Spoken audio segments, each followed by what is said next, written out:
All right, first off, I want to say Kalal Yahweh, Ba'ashem Yahushai, Ba'ashem Rakakadash. Double honors to the apostles and the elders of Great Millstone. Salutations to the Akim out there pushing this word in all sincerity and all truth. So, Barakabash from James Kingston, Jamaica camp. This lesson is going to be focused on some brief information on the histories of Carthage, Hannibal Barca, and the name Africa. The One West groups, I won't say just GMS, but the One West groups, most of us, have been teaching that Scipio Africanus was the one who named, the continent Africa, but that's not actually correct according to history. So I'm just going to bring out some history on that, is and on the ethnicity, or the lineage, of Hannibal Barca, what type of person, what nation of person he belonged to, right? Shalom to brother on the comment board, shalom, share. All right, so let's just get into the information. So first we're going to get to a Wikipedia article that's entitled History of the Jews in Carthage. All right, so it says History of the Jews in Carthage refers to the history and presence of Jewish ancestry in ancient Carthage. All right, so Carthage was a North African city, isn't it, that pretty much ruled as an empire, right? In the couple hundred years before Yahushua came on the scene, right? Carthage, written without vowels in Punic, as that thing right there, was a city in North Africa located on the eastern side of Lake Tunis, across from the border of modern Tunis in Tunisia. Though Flavius Josephus associated the city's foundation with Jews, which is going to show that it actually is associated with our people. And some scholars have conjectured that small groups of Jews may have been present in Carthage as early as the Punic era, which the Punic Wars were the wars that were fought between Carthage and Rome, which we're going to focus a little bit on. Right, and the earliest evidence of Jewish presence in the area dates to the 2nd century CE. Right, so there's another part here. It says a tradition conserved among the Jews of Jerba. Now, Jerba is an island off the coast of North Africa. Right, nearby states that the community was built of exiles after destruction of the first temple who had joined earlier Jews living there. Right, so our people had been scattered over there to the north coast of Africa, right, from the time of the destruction of the first temple by Babylon, right, by the Babylonian Empire, right. It says that their El Griba synagogue has an equally ancient date, and that some of this community assisted the Phoenicians in establishing Carthage. Right, so for a little bit more history, we're going to go to the book Babylon to Timbuktu by Rudolph Windsor. And we're going to read a little bit from page 108, right? We're going to read from this part here. It says the population of Carthage was derived from Palestine and its civilization was Hebraic in origin. Schloss is certain, after much research, that the language Hannibal spoke and in which he directed his troops was Hebrew. Right, so that's showing you that what the Hannibal Barca, which the apostles have been saying, for years now.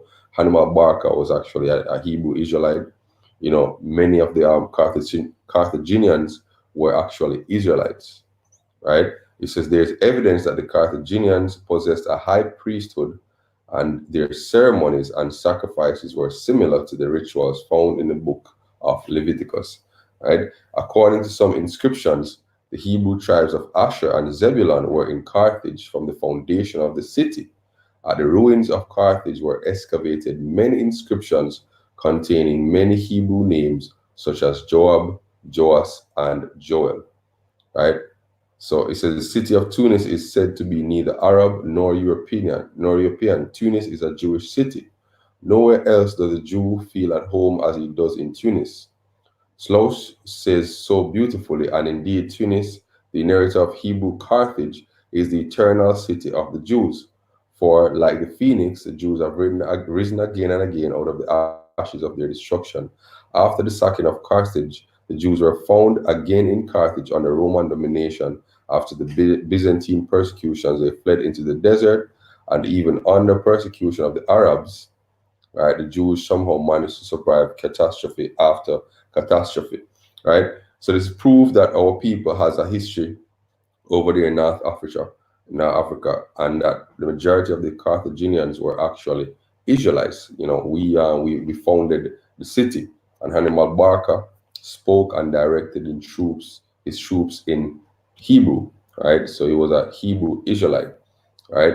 So what about Scipio Africanus, which I said named Africa, you know, that name after he defeated Hannibal Barca? So first we established that the ancient Carthage were pretty much Israelites. You know, the majority of them were Israelites. You know, not to say that you didn't have Canaanites scattered among them. You know, the children of Ham scattered among them, right? But for the majority of the population, they were actually Israelites, right? So next we're going to look at Scipio Africanus, some information about him. Right, so it says Publius Cornelius Scipio Africanus, also known as Scipio Africanus Major, Scipio Africanus the Elder, and Scipio the Great, was a Roman general and later consul who is often regarded as one of the greatest military commanders and strategists of all time. His main achievements were during the Second Punic War. He is best known for defeating Hannibal at the Battle of Zama. The victory was one of the feats that earned him the agnomen Africanus. All right, so we're going to take a look at what the definition of agnomen is in the Merriam-Webster dictionary. So an agnomen is an additional cognomen, meaning an additional name given to a person by the ancient Romans as in honor of some achievement. Right? So the Scipio Africanus, right? His name, right? If we go down to earlier life, he was born Publius Cornelius Scipio. That's what he was born as. That's his name, right? His grandfather, right, was Lucius Cornelius Scipio, right? So his actual name is Publius Cornelius Scipio. Is his family name pretty much, right? That's his family name, right? And then he got the agnomen, which is pretty much an epithet, if you can call it an epithet, right? A title, right? He got from defeating Hannibal, right? He got the name Africanus. Now, why did they call him Africanus, right? We're going to see why. We're going to see why they call him Africanus. So we're going to get to the etymology dictionary online, and we're going to look up the word Africa. What spelling? All right, so the word Africa, Latin, Africa Terra, right? So notice comes from what? Latin, Africa Terra, African land, Libya, the Carthaginian territory, the province of Africa. Africa as a continent, right? So it says from Afar and African, a word of uncertain origin. The Latin word was originally, right, mean in the beginning of its usage, the Latin word originally was used in reference to the region around modern Tunisia, right? It gradually was extended to the whole continent, right? So originally, only Carthage, only the Carthaginian Empire, after it was conquered, was called Africa, and we can show that by a map of the early Roman Empire, right? So this is the Roman Empire under Emperor Trajan, right, which was a couple hundred years after the conquering of Carthage.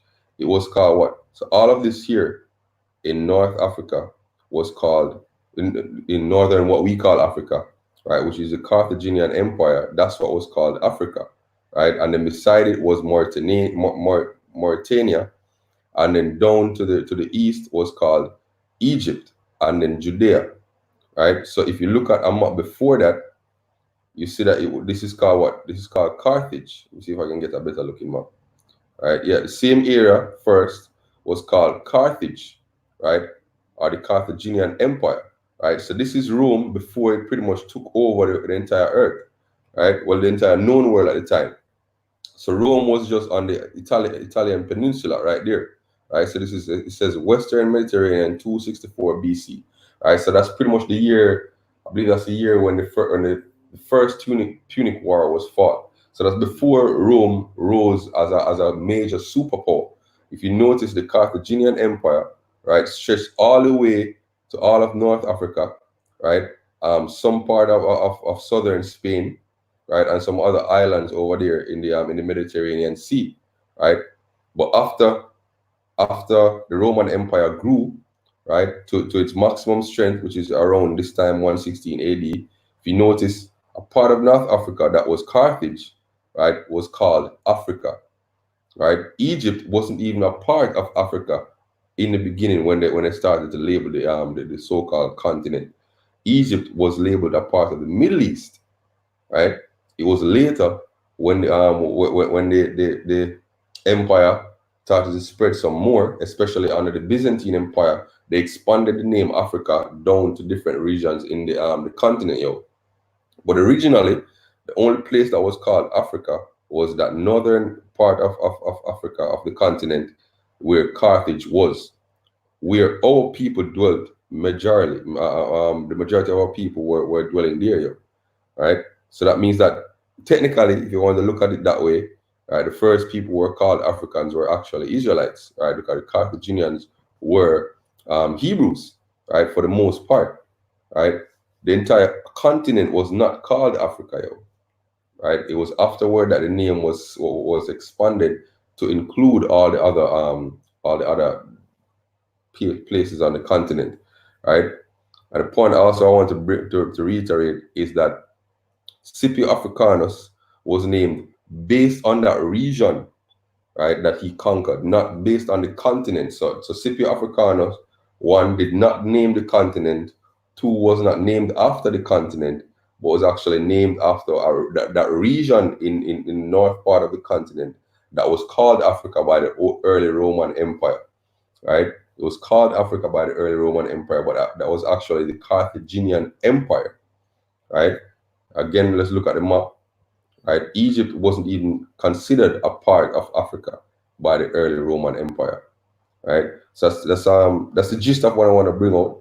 Let me just bring out a couple precepts, and then we can end it out, right? So Ecclesiasticus 5 verse 15, be not ignorant of anything in a matter, in a great matter or small, right? The early apostles always said that we have to be a bit of an historian, we have to be kind of a linguist, have to be Bible scholars, all these different disciplines we have to get into to properly bring out the truth, right? This is 2 Timothy 2 verse 15. Study to show thyself approved unto Yahweh, a workman that needed not to be ashamed, rightly dividing the word of truth, right? Proverbs 15 and verse 28. The heart of the righteous studieth to answer, but the mouth of the wicked poureth out evil things. So just a recap, the city of Carthage was founded by Hebrews.